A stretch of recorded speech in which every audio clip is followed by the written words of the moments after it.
Same.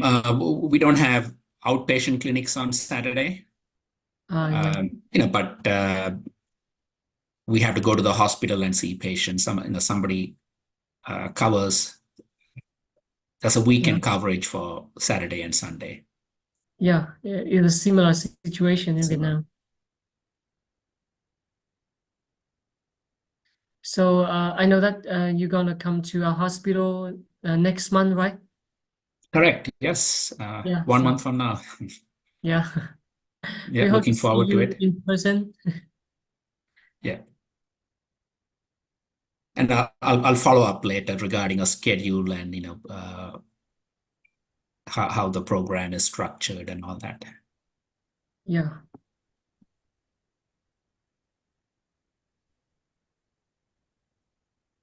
Dr. Zamet, yeah, Hello. I'm Dr. Tuấn Anh. I'm Dr. Tuấn Anh. I'm the coordinator of the SVO in Vietnam. Thank you so much. Great. Yeah, Nice to see you. yeah. We interact by email. Yes, yeah. Right.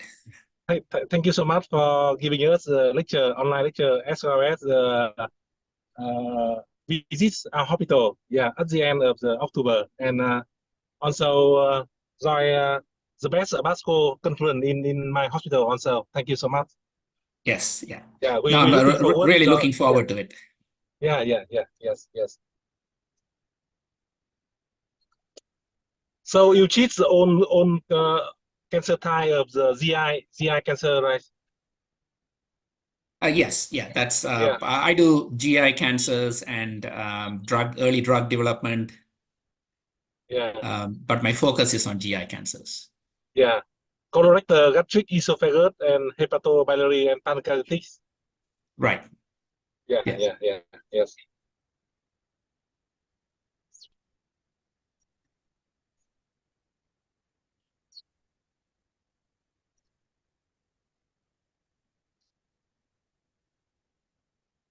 Yeah, I've been talking to You need Dr. any? Sorry. Yeah. You No, need no, go ahead. any further information, detailed information about your trip to Vietnam? Please let us know. Please email us. Yes. Sure, I will. Yeah. Yeah. I think now we have a 10 participants, 10 colleagues. So I think we can start, and maybe more the colleagues will join. Yes. Okay. Okay. Yeah. Can you see my screen? Yeah. We see. Yes. Yeah. Okay. Let me move this.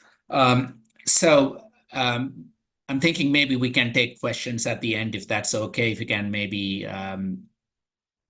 note things down. So the topic for today is esophageal cancer.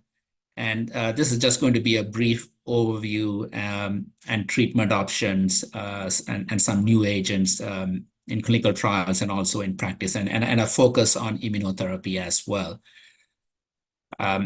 So esophageal cancer, it's a pretty common cancer, not so much in the US and Western countries where gastric cancer is more common, but worldwide, certainly, I'm sure you're aware, it's a common cancer, 11th in incidence, 7th leading cause of death, about 500,000 new cases and 440,000 deaths per year. So the outcome isn't good if somebody is diagnosed, because most patients are diagnosed with advanced stage.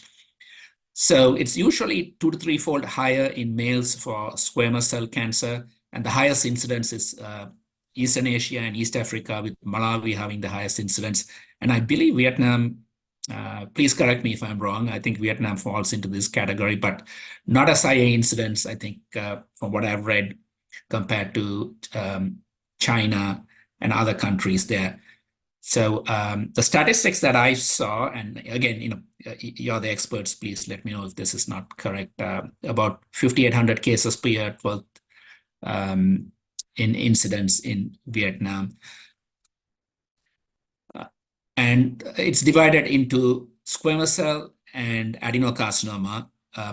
Worldwide, 90% of cases are squamous cell carcinoma, and it's linked to alcohol, tobacco, opium use, environmental pollution, drinking very hot beverages, nutritional deficiencies, pickled foods, nitrosamine exposure.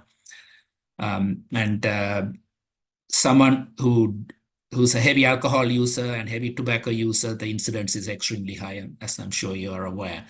Esophageal adenocarcinoma is much more common in Europe and North America, and the incidence has quadrupled in the last 50 years. And now in the US accounts for almost 60 to 70%.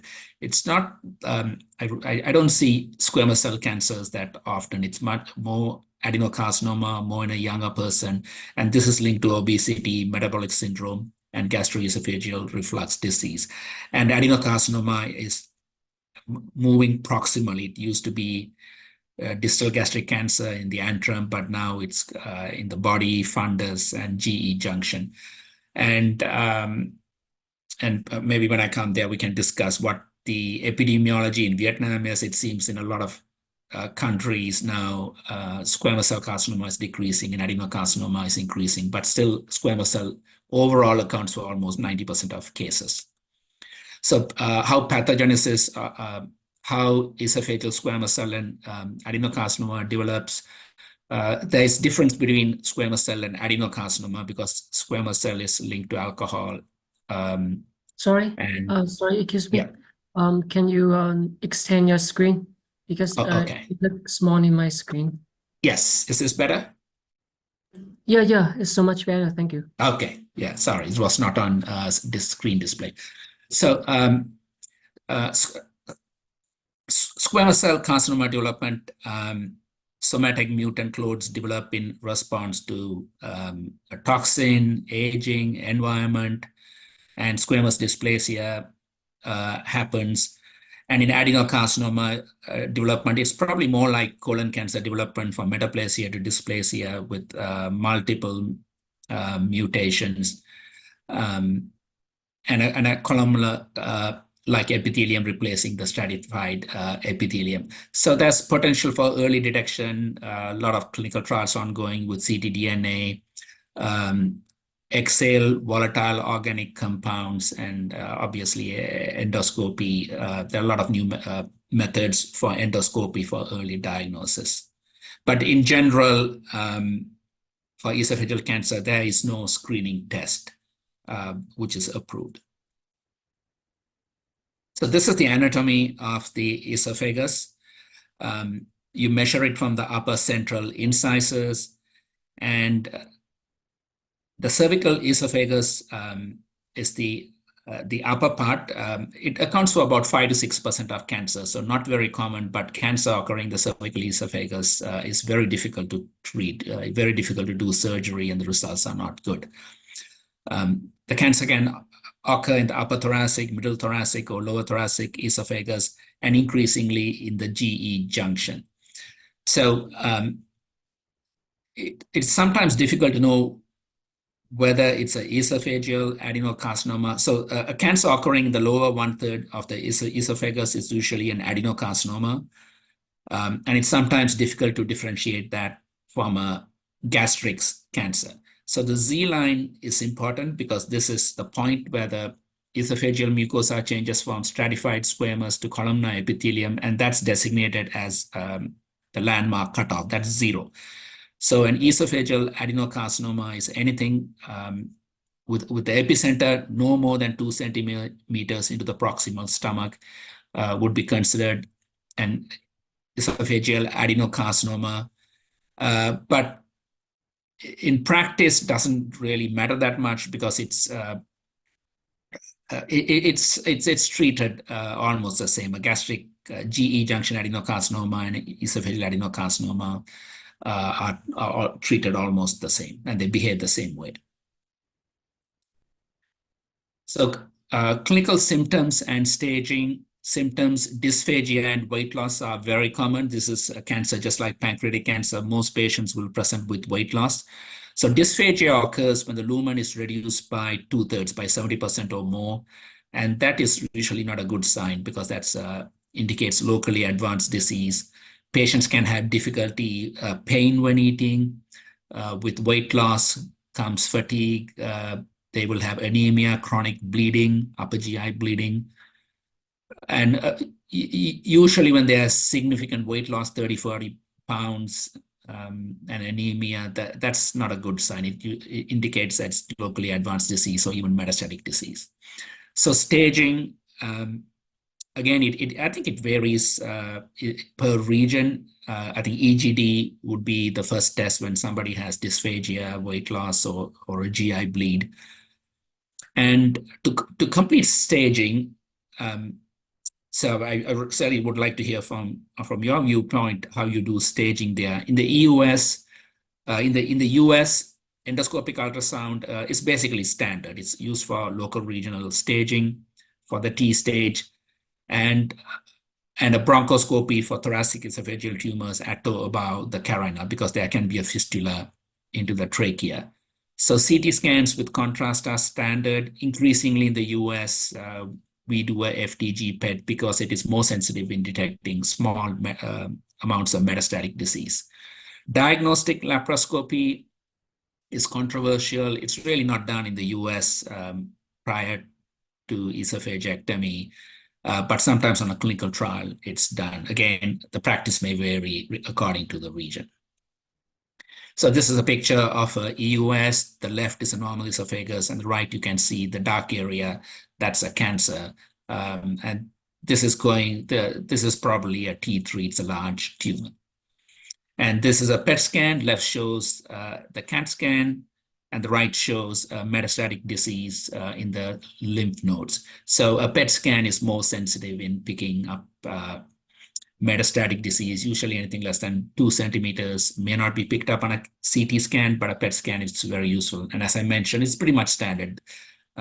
Almost all our patients nowadays would get a PET scan as part of staging.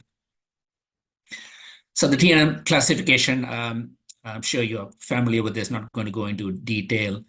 So the clinical staging, it's whether it's localized early stage, which is T1, N2, N0. And here, the 5-year survival is 50% or more. Again, it is not great. It's not like early stage colon cancer. You would get a 5-year survival of 85, 90%. But unfortunately, even with early stage, the 5-year survival is only 50%. Potentially resectable stage 2 or 3 usually will be treated with concurrent chemoradiation first. The 5-year survival is around 30%. And locally advanced unresectable T4, N1 disease, these patients are not curable. The median survival is about 12 months, but with immunotherapy, we do see some improvement, and I'll talk about that a little later.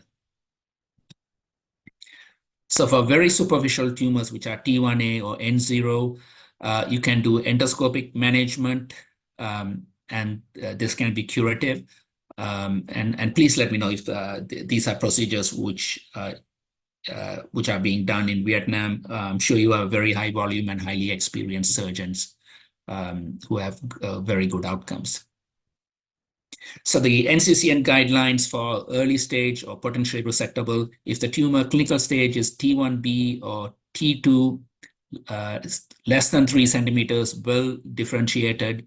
If it's T1, N0, you can do endoscopic resection, but T1B to T2 clinical stage, low risk, esophagectomy can be done except for non-cervical esophagus where it's concurrent chemoradiation or definitive chemoradiation. Surgery is very difficult for cervical esophagus. For T2, N0 with high risk lesions, lymphovascular invasion, more than 3 centimeters, poorly differentiated, the results with surgery are not good. So we would do preoperative chemoradiation, followed by surgery, or if not a surgical candidate, definitive chemoradiation. And if it's clinical stage T4B and above, these patients have a very high risk of systemic recurrence, and surgery is usually not considered. So definitive chemoradiation or even chemotherapy alone. And if there's a T4 lesion, need to consider, make sure there's no invasion into the trachea and other adjacent organs. So esophagectomy, it's a pretty complex operation, and it can be associated with significant morbidities. There can be post-op infections, anastomotic leak, esophageal strictures. Patients need nutritional support before with a PEG tube because weight loss is very common, and those who have significant weight loss do not do well after surgery.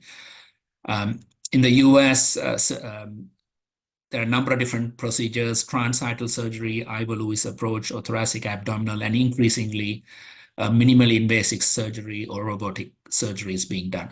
So because it's a complex operation, it's usually confined to major academic centers, and I'll be interested to hear what approach your surgeons prefer. So the standard of care for locally advanced esophageal or GE junction cancers is the CROSS study. This was the gold standard till a few months ago, and results are pretty good. So in patients who are candidates who are locally advanced T3N1, I think it's standard in most countries, carboplatin AUC2 weekly with Taxol 50 milligrams per meter squared weekly times 5 with 5 weeks of radiation, and then followed by staging and esophagectomy in patients who are in good health. So the study showed that the 10-year survival was 38% for patients who underwent chemoradiation followed by surgery compared to surgery alone. So that's a big difference.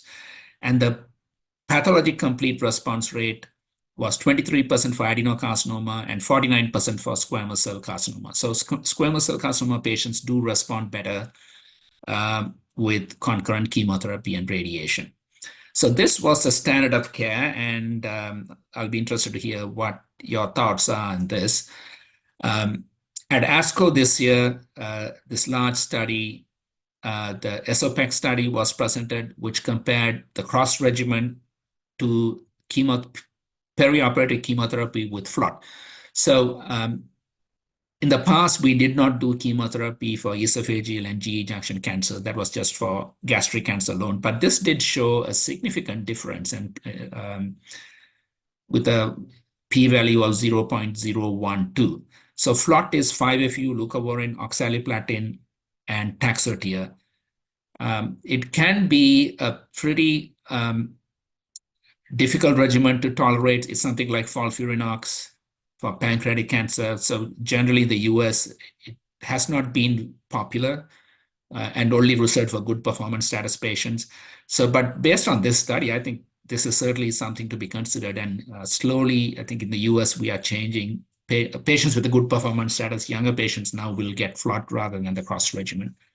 And again, your standard of care may be different, and hopefully we'll have time to discuss that.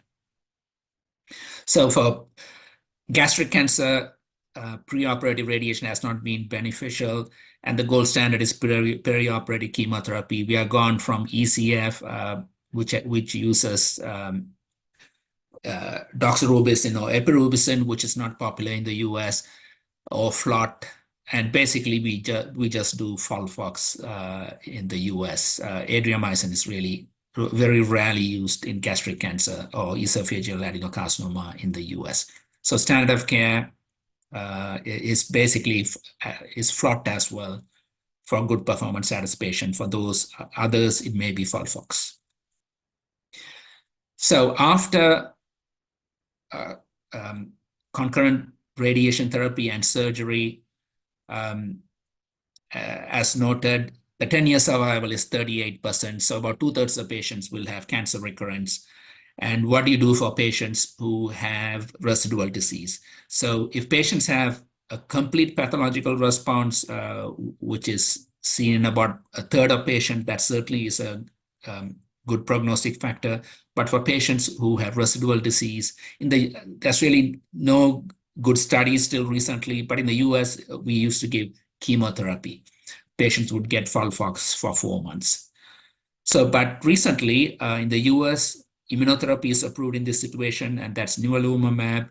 And this was based on the CheckMate 577 study. So patients were randomized to placebo or nivolumab after surgery and showed a significant benefit. We don't have overall survival benefit, but PFS was significantly improved.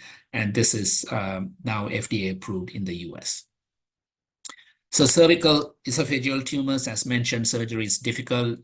You really have to do a very sort of disfiguring surgery, radical surgery with the pharynx, larynx, thyroid gland, proximal esophagus, radical neck dissection. For that reason, patients don't do well, and the outcome of surgery compared to concurrent chemoradiation is basically the same. So these patients in the US would be just treated with concurrent chemoradiation, and surgery is not used in the vast majority of cases. So metastatic disease, it's not curable. Median survival was around 10 to 12 months, though that has improved recently. Treatment is chemotherapy, but you really have to look at palliating these patients because they have significant side issues. They have dysphagia, pain. There's really no role for palliative surgery. There's been some small studies with patients with small liver mets doing CyberKnife for liver resection. That really does not help. So palliative radiation can help, esophageal stent placement, gastric jejunal tube feeding, all helps. And in the US, I will refer to hospice palliative care very early on. So systemic therapy for for esophageal adenocarcinoma basically has evolved. In the earlier days, we used to do FAM-TX with mitomycin, then DCF, docetaxel cisplatin 5-FU was popular. Cisplatin 5-FU has been the main standard, I think, in most countries. Most of the clinical trials have used cisplatin 5-FU as the control arm.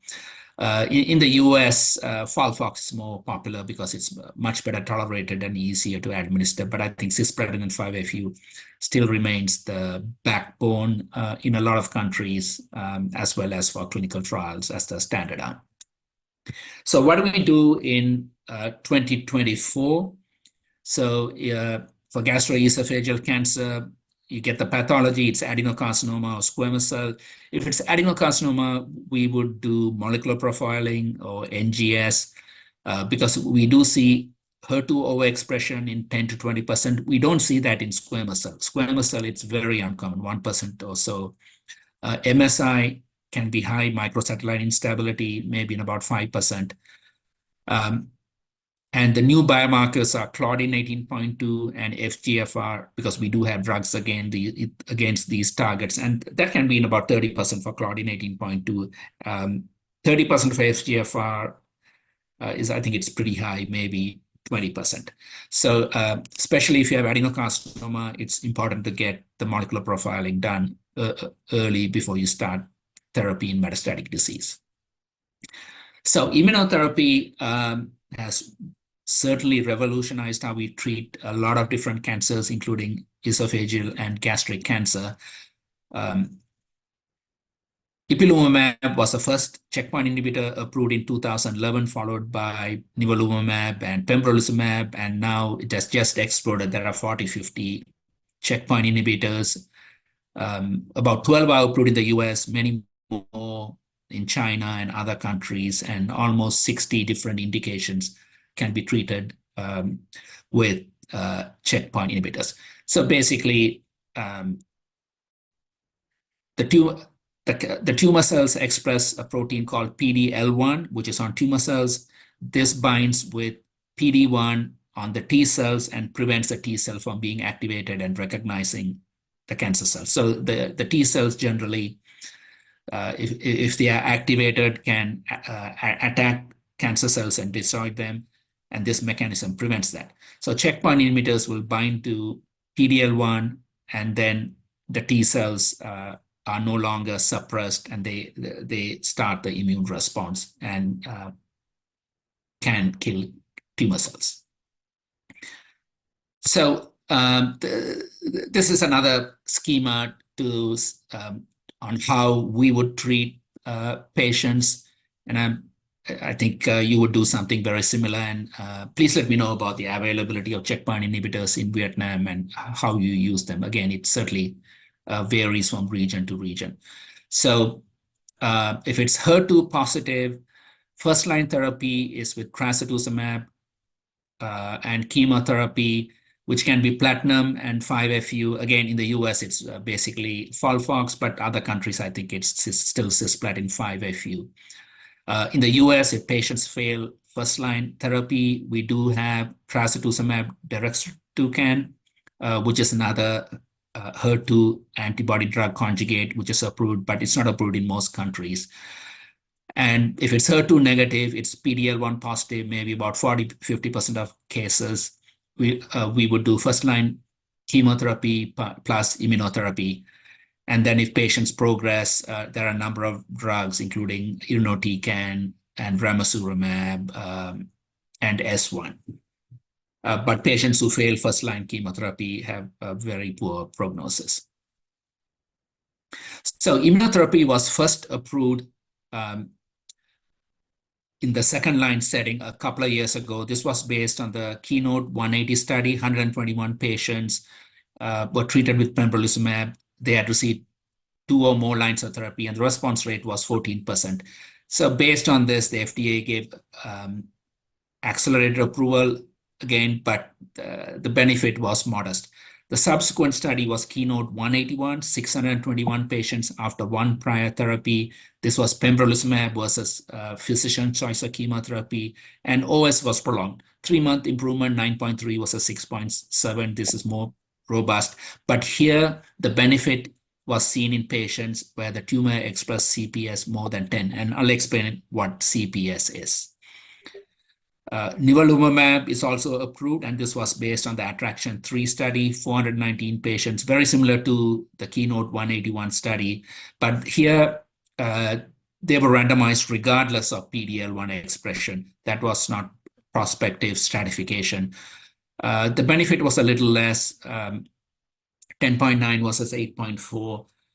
Again, nivolumab is also approved for previously treated patients who have not received checkpoint inhibitors in the frontline setting. So how to make sense of all this? So when you go to first-line therapy,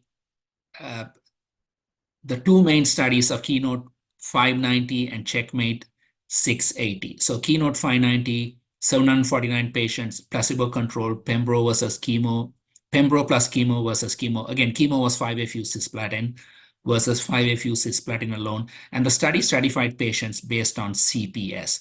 So the assays are either CPS or TPS, and I'll discuss that because that's important. So basically, trying to make sense of this is difficult, and the ASCO guidelines really help. They really broke it down and explained what evidence has high quality of evidence and can be used in practice. So basically, for Keynote 590, the recommendation is if the CPS is 10 or more, then patients do get a benefit from adding pembrolizumab. If it's less than 10, the benefit is much less and probably not worth using.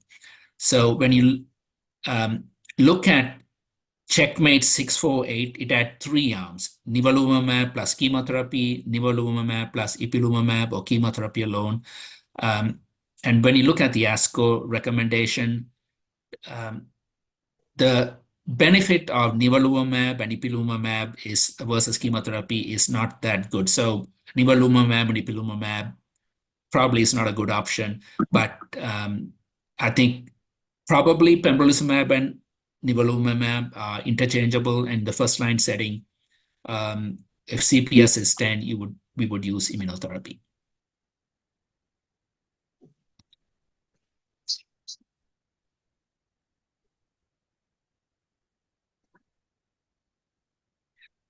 And for okay, so the field has really exploded. That we have so many new checkpoint inhibitors, especially China has taken the lead. I think there's about 20 agents which are approved, another 30 or 40 in clinical trials. And you may have some of these agents and drugs. So these are not available in the US. So these are all the clinical trials which have been done, again, with the checkpoint inhibitor plus chemotherapy versus chemotherapy, and basically they all show the same. The benefit is mostly in CPS more than 10. And if you have access to these agents, these certainly would be an option. And please let me know what, I'd like to hear what your practice is. And these agents are moving into earlier lines of therapy. Checkpoint inhibitors are being added to chemotherapy or concurrent chemoradiation. And you can see these are early studies, phase 3 studies are ongoing, and these are showing encouraging results. The main endpoint is pathological response rate, and it's ranging from 20 to 40%. So when you get to around 35, 40%, it may impact on survival, and hopefully we'll see the results of the phase 3 studies soon. So IHC testing when using checkpoint inhibitors, you either use the CPS, combined positive score, or TPS, tumor proportion score. The reason we have this confusion and these two assays is the two big companies, Merck and BMS, when they started doing clinical trials with pembrolizumab and nivolumab, there was no approved assay, so they developed their own assay. So the CPS score for Merck studies has been the U2C3 PharmDX assay, and for BMS studies is a 28-8 PharmDX assay. Both appear to be interchangeable now. So the CPS is the total number of PD-L1 stained cells, including tumor cells, lymphocyte, macrophages, divided by the total number of viable cells times 100. That's how you get CPS more than 1, more than 20, more than 10. And this appears to be a better score than TPS. TPS is a tumor proportion score. This was developed for lung cancer initially by Merck. And this only looks at tumor cells, but not the adjacent lymphocytes and macrophages. So in esophageal squamous cell cancer, for some reason, BMS used TPS in some of their studies. Correlation isn't that good, but a TPS more than 1 seems comparable to CPS more than 10. So again, it depends on what your hospital pathology department is doing and which assay you are doing. But I think CPS is probably seems to be the most useful and most reproducible. So for gastric cancer, which is HER2 gastric and esophageal adenocarcinoma. Again, as I mentioned, HER2 positivity in the esophageal cancer is not very common. So we would add trastuzumab, that was based on the TOGA study, and recently based on the Keynote 811 study for CPS more than 1, pembrolizumab plus trastuzumab plus chemo was superior. The median survival was 20 versus 16.8 months. So that certainly is an option for patients with CPS more than 1 overexpressing HER2. So I just put this up as a reference. You can look at this. It's a more detailed schema of how to treat these patients based on the PD-L1 staining.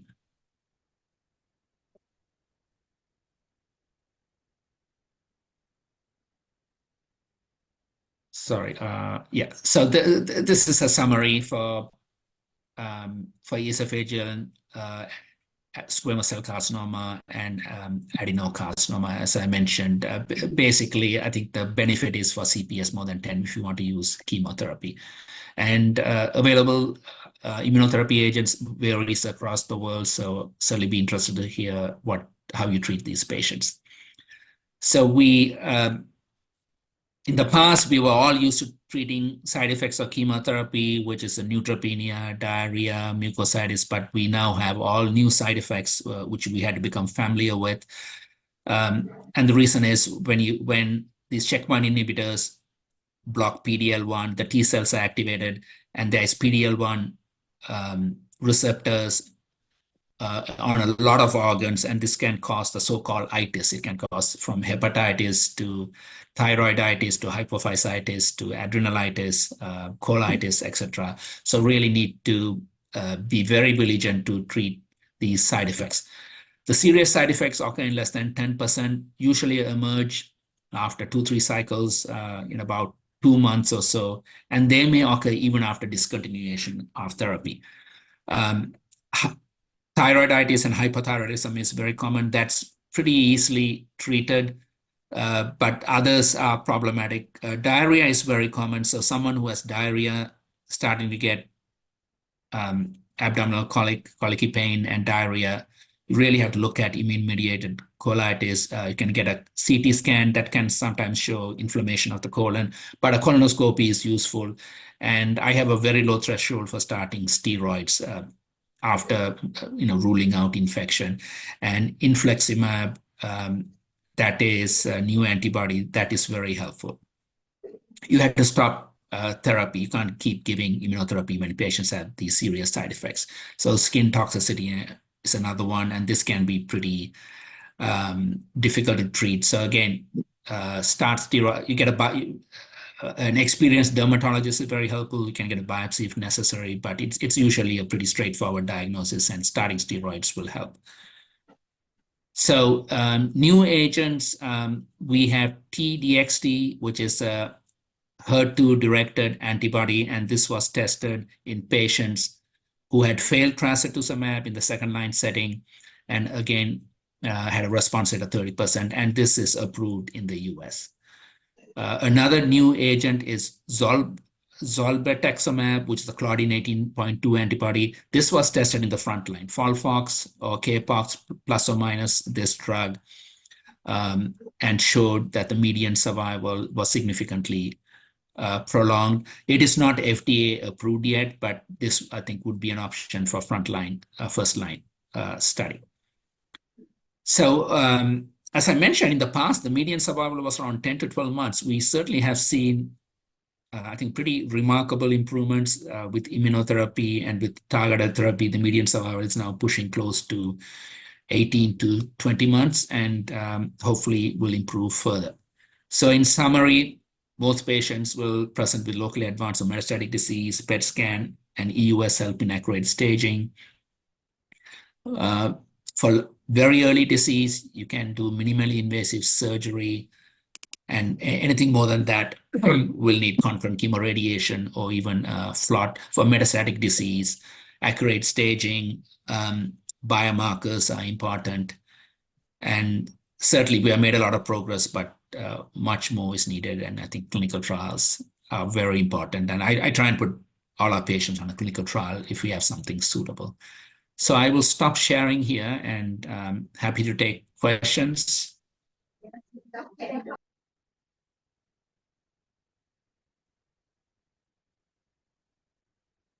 Maybe I can ask about what is your percentage of squamous cell and adenocarcinoma? Are you seeing more adenocarcinoma these days, so it's predominantly squamous? Oh, well, in Vietnam, most of our patient has SCC. Okay. Yeah. Adenocarcinoma is maybe about 5 to 10%. Oh, I see. Yeah, here adenocarcinoma is almost close to 70%. It's pretty. I'm not seeing squamous at all these days. So the pattern it's changing. And do you use PET scans for staging, or it's? Well, currently, for patient who had like apparent metastasis disease, like apparent liver metastasis or lung metastasis, we don't do the BET-CT anymore. But if we want to, give the patient curative treatment, we will use BET-CT to, rule out the distant metastasis.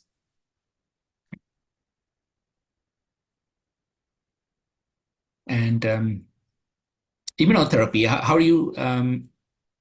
do you treat patients? What is available in Vietnam for checkpoint inhibitors? In a hospital, pembrolizumab is available. Actually, And in some other private hospitals, they also have a nivolumab, but it's not like it's not available in the hospital. And for immunotherapy, for the approval from the keynote 590, we apply for the patient with CBS score of 1 or more. But once I read the guidelines from the ESMO, actually they only recommend pembrolizumab for patient with CBS of 10 or more, right? Right. So I mean, what's your opinion about that? So, well, they certainly benefit for CPS more than 1. The benefit is more when CPS is more than 10. So it's certainly reasonable to use it if the CPS is more than 1. Again, it's resource allocation. If you have limited in using immunotherapy, then I would only use it for CPS 10. But in the US, CPS more than 1, most patients will still get it. Yeah, and actually sometimes for patient with like a good financial status and they do wish for the best treatment, I think sometimes maybe the CBS score was not really really correct. Like it can be more than 10, but in the tissue that we get, they only like 1 or 2% kind of that. So I think maybe in the cases like that, maybe pembrolizumab can give the patient good response. Mhm. Okay. And for surgery, do your surgeons do what kind of procedures do they prefer? Are they doing minimally invasive surgery? Sorry, about the surgeon. Right. What kind of procedures do they do? Is it like transhiatal or Ivor Lewis? Actually, I'm the medical. Okay. So maybe I will need. But here we have the head of the department of GI cancer. So maybe she can help us with your question. So do you want to know the procedure that the I surgeon? was just curious what I'm sure there's a very large surgical volume and how the surgeons approach. What's your preference for surgical approach? But that's fine. If you don't, we can discuss when I come there. Yeah. Các chị hỏi này có hai cái câu hỏi này, em dịch giúp để cho mọi người cùng nghe, nói tiếng Việt cho dễ.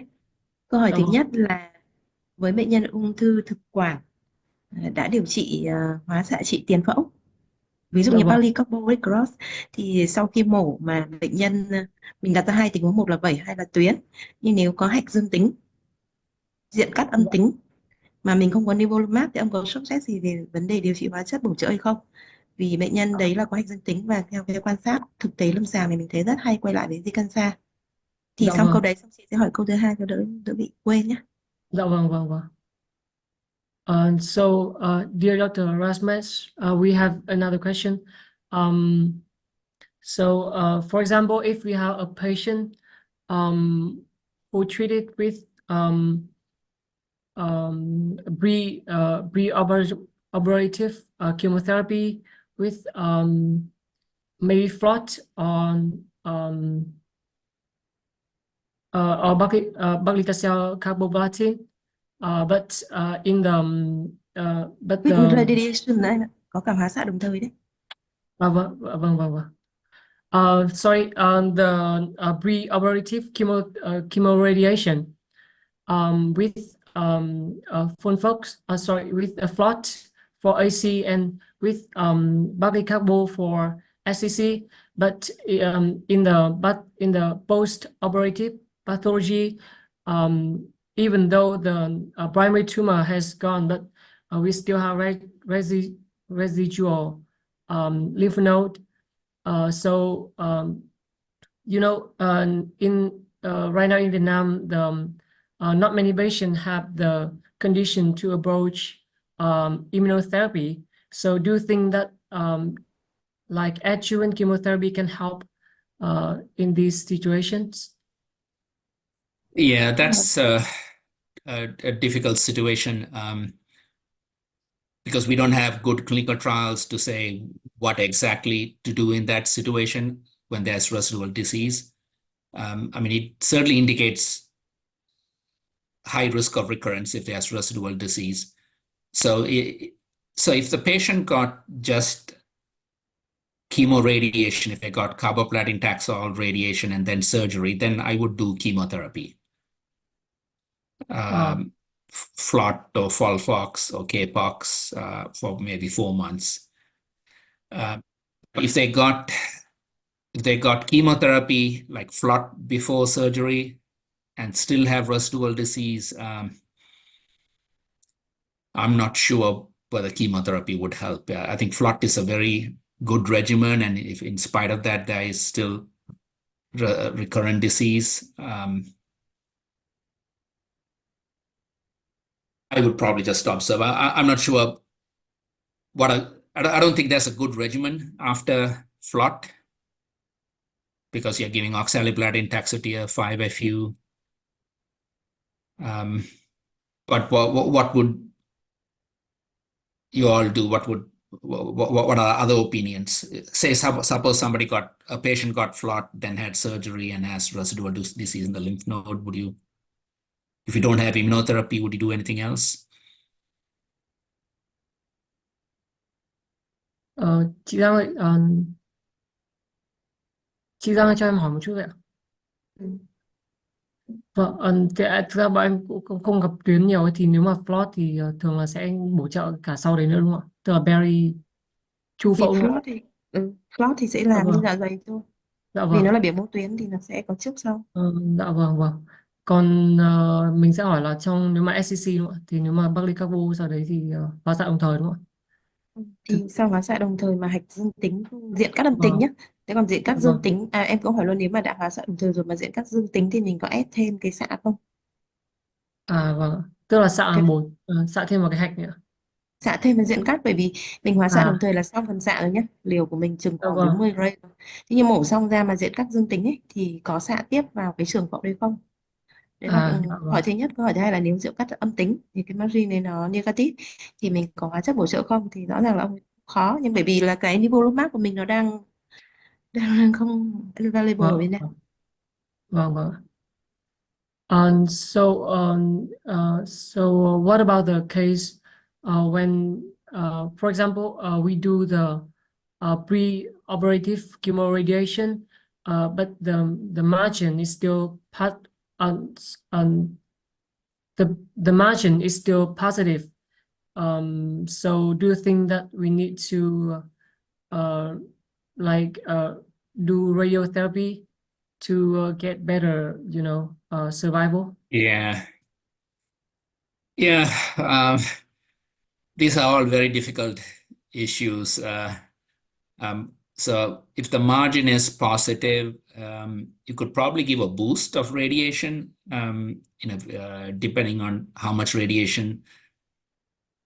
I think it's a bad sign. If the margin is positive after preoperative chemoradiation and surgery, I think biologically it's a bad prognostic factor. So I think it's reasonable to give a boost. Sometimes the radiation doctors can give a radiation boost, but it's not much there's not much more radiation you can give. In that case, I would also give chemotherapy. I would give systemic chemotherapy for 4 months because I think that's a sign of systemic recurrence also. Vâng, thì bác cũng bảo là trong tình huống đấy thì cũng khó, nhưng mà bác nghĩ là cũng hợp lý khi mà mình boost thêm liều xạ vào đấy tùy theo cái mức liều xạ mà mình đã điều trị trước đó. Như vậy So thì cái vấn đề vâng, hóa chất bổ trợ sau mổ thực sự là bác ấy cũng không có cái khuyến cáo gì đúng không vâng ạ, vâng. Vì ba cũng không có dữ liệu, người ta cũng không nghiên cứu nhiều về cái hóa em? chất sau mổ đấy. Dạ vâng. Chị hỏi câu hỏi thứ hai là với cái nghiên cứu Keynote 590 thì người Dạ, ta sẽ điều trị là pembrolizumab kết hợp với hóa chất. Thế nhưng mà sẽ có hai cách kết hợp, ví dụ như là pem thì chu kỳ mỗi 3 tuần, vâng, carbox thì cũng mỗi 3 tuần thì rất là dễ thực hiện. Nhưng vâng, với kết hợp với phun phốc thì chỉ mỗi 2 tuần, trong khi pem thì 3 tuần. Vậy thì ông ấy xử lý như thế nào? Sẽ có một cái chu kỳ là bệnh nhân chỉ đến truyền pem không thôi đúng không? vâng. Đấy là cách thứ nhất. Cách thứ hai nữa là hiện nay nó có cái sử dụng pem 400 mg. À vâng. 400 6 tuần. mg thì được 6 tuần, thì nó sẽ là Vâng, bội số chung nhỏ nhất của cái phôn phốc kia đúng không? Thì ông ấy dạ có vâng, ứng dụng là cái phôn phốc thì 3 chu kỳ. Chu kỳ dạ 1 và chu kỳ 3 ấy, chu kỳ thứ tư thì mình mới bắt đầu đi vâng. với pem, và đi pem 4 thì tại vì chị thấy là nó có cái nghiên cứu pha 2 là dùng pem 4, tức là cái cách kết hợp như mình nghĩ, nhưng nó chỉ Dạ là pha 2 vâng. thôi. Chị chưa nên nó approve, thì không biết là ông thực hành lâm sàng ông có thực hành như vậy không? Dạ Ông vâng. giúp chị. Vâng. We have another question about the chemotherapy and immunotherapy for metastasis esophageal cancer. So for the patient who suitable for the regimen of pembrolizumab and FOLFOX. So you know we give the patient the FOLFOX every 2 weeks and the pembrolizumab every 3 weeks. So the schedule may be not really convenient for the patient. So and as Dr. Dang said, there is a phase 2 which confirmed the efficacy of pembrolizumab every 6 weeks with a dose of 400 milligram. So do you think that, or do you apply that, like use the pembrolizumab with a dose of 400 every 6 weeks combined with the FOLFOX every 2 weeks? Or you still do the conventional schedule? Yeah. So there was a study which showed pembrolizumab every 6 weeks is equivalent, when you give it 6 weeks at a higher dose is equivalent to 2 weeks. So with FOLFOX, I think most people in the US are now giving it every 6 weeks. Otherwise, it's, as you say, it's very inconvenient, right? It's 3 and 2 weeks. So it's basically every 6 weeks now. So in you do it yourself, right? For give the Yes, patient. every 6 weeks. Yeah, And okay. and FOLFOX every 2 weeks. Yeah. Yeah, thank you. Bác ấy làm giống như là chị suy luận ấy, tức là bác ấy cũng làm là 6 tuần chị ạ. Thế có nghĩa là cứ cái kia cứ đến gặp nhau thì cặp với nhau xong lại thôi đúng không, kiểu đấy? Vâng. Rồi một câu cuối Ở cùng trên là bởi khoa thì vì bọn em toàn làm kiểu lẻ cũng hơi bất tiện. nó cũng bất tiện, mà mình cũng không có sure là sẽ có một chu kỳ là điều trị pem đơn thuần không có hóa chất đi kèm. Dạ vâng. Bởi vì cái điều trị 400 mg nó được approve tại Việt Nam rồi, nhưng Dạ mà cái việc thực hành thì mình thấy cũng hơi đang còn quan ngại, vâng. vì thấy nó liều nó cũng cao. Chạy đặt một câu hỏi nữa với bác ấy là chắc sắp hết giờ, là tại vì trong phần thực quản mình có cả tuyến thì mình điều trị như dạ dày mà, thì tất cả các khuyến cáo bước 2 thì đều là ramucirumab kết hợp với paclitaxel. Vậy Dạ thì theo vâng. cái kinh nghiệm thực tế thì cái việc kết hợp ramucirumab với irinotecan hoặc là ramucirumab kết hợp với fulvestrant đại để là các cái biến thể như thế, thì Dạ vâng. thầy thấy như thế nào? Bởi vì bây giờ mọi thứ nó so sánh với nhau nó cũng chỉ ở pha 2 thôi, và bây giờ các guideline chuẩn thì nó vẫn dùng là pem ramu kết hợp với pacli. Mà Dạ trên vâng. thực tế thì em nói là với cái nhóm bệnh nhân ở Việt Nam thì thấy dùng kết hợp với irinotecan thì khá là tốt, nhưng mà mình không kết hợp iri với ramu vì không thấy khuyến cáo. Dạ Vậy thì quan vâng. niệm của thầy như thế nào? Chị cảm ơn. So for the patient with AC, for the second line treatment, the standard was paclitaxel plus ramucirumab, right? So, Right. but for several cases when we use the paclitaxel before, so in the clinical practice, we combine the ramucirumab with FOLFIRI or irinotecan or celery. So what do you think about the efficacy of this regimen?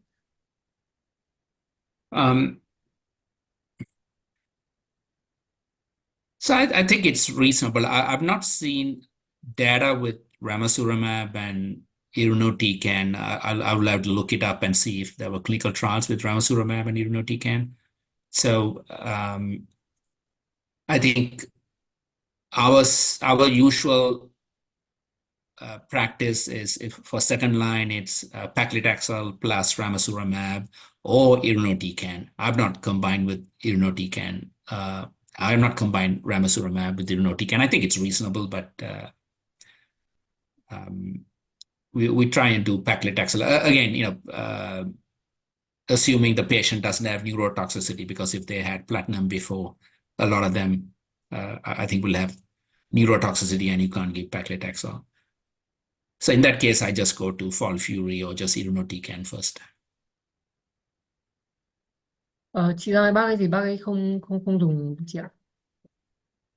Thấy các nghiên cứu thì nó thấy là irinotecan kết hợp với ramu thì nó thấp hơn so với pacli ramu, thì nhưng mà vẫn còn những cái nghiên cứu họ vẫn tiếp tục chờ đợi kết quả, nên là chị không biết là Tây nó có dùng vậy không. Vâng. Một cái nó cũng không gì nóng, tất nhiên các bác ấy trả lời dựa trên bằng chứng, nhưng mà chị vẫn đặt một cái câu hỏi là vậy thì trong first slide của ung thư thực quản bác có tính đến cái chuyện, các bác có nắm được các cái dữ liệu về việc kết hợp taxan với PEM không? Bởi vì hiện nay thì PEM thì kết hợp với bộ đôi mình biết rồi. Thế thì trong các cái chỉ định first line hoặc là second line, bác có cái quan điểm như thế nào về việc kết hợp taxan với pembrolizumab? Vâng. So we have another question about what is your perspective about combining taxane chemotherapy with pembrolizumab, even though we already know that the standards was platinum-based combined with pembrolizumab, but there are still several ongoing trial. They trying to combine taxane with pembrolizumab. So what is your opinion about that? I'm sure it's an effective regimen in lung cancer. You combine taxane and platinum, but I think immunotherapy works best with platinum, whether it's cisplatin, carboplatin, and oxaliplatin. So if possible, I would give immunotherapy with a platinum drug for esophageal cancer. I would try that first because that's where the most data is. But I think it'll be I think it'll be active with taxanes as well. But it wouldn't be. I mean, we generally will give it with platinum first.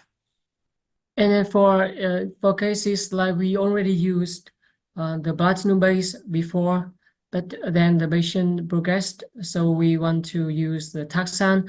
But maybe the patient has changed their mind and want to use immunotherapy that they refused before. So do you think that we can combine? I think her cousin. Sure. Yeah, I think if they haven't had immunotherapy before, then again, there's not much data, but it's reasonable. I mean, yeah, there's no reason to think it won't work.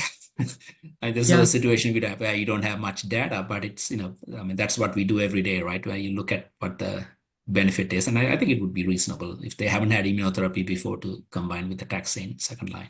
Yeah, so personally, you think that it will work, right? And do you use it in your clinical practice? So I haven't, but I think some of my colleagues, I'll have to ask around, but I think some of my colleagues have done that. Generally, we would put on a clinic. We have clinical trials, so some of these patients second line will go on a phase 1 clinical trial. Yeah, it's reasonable. But I haven't done it though because I know Yeah. I Okay. usually have been putting patients on a clinical trial. Yeah. Bác ấy thì bác ấy bảo bác ấy nghĩ là nó cũng cũng hợp lý chị ạ. Mặc dù bác ấy thì chưa trực tiếp dùng nhưng mà bác ấy cũng bảo là cũng có một số đồng nghiệp của bác ấy cũng dùng, thì bác ấy nghĩ là nếu mà có cái nghiên cứu thì sẽ có dữ liệu tốt hơn. Chắc là mình cũng hy vọng trong tương lai vì người ta sẽ sử dụng các cái data về sử dụng nạp phổi sang, đúng không? Bởi vì đã từng có cái sự kết hợp đấy rồi. Vâng, Chỉ vâng. điều sao nó cũng chưa nghiên cứu, tức là chưa Dạ, công bố để mình khuyến cáo mình. dạ vâng. Cảm ơn bác. Và đây Dạ vâng, vâng. Em cảm ơn chị. Các anh chị còn câu hỏi nào không để em hỏi bác nốt ạ?